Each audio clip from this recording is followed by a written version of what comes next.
Termiz shahrida O'zbekiston dzyudo turi musobaqasining navbatdagi bosqichi bo'lib o'tdi. Bellashuvda Qoraqalpog'iston Respublikasi, Toshkent shahri hamda viloyatlardan saralangan sportchilar ishtirok etishdi. Musobaqa tafsilotlari hozirgi lavhamizdan o'rin olgan.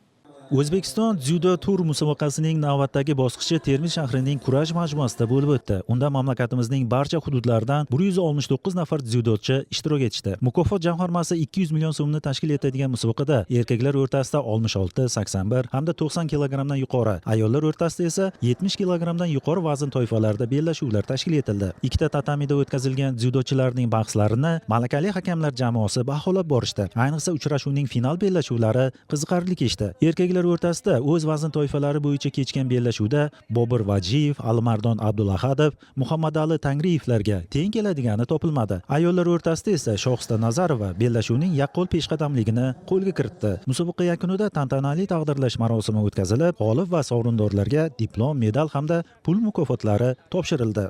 Dzyudo sport turi bilan 10 yildan beri shug'ullanaman. Bu sportga kirib kelishimdan asosiy maqsad shu sportga o'z o'rnimni qo'yish va yuksak yutuqlarga, olimpiadaga borish. Musobaqa og'ir bo'ldi. 81 kilo vazn toifasida qatnashdim. Olimpiada qatnashchilari bor edi, raqiblarimiz kuchli edi. Oxirida birinchi o'rinni egalladik.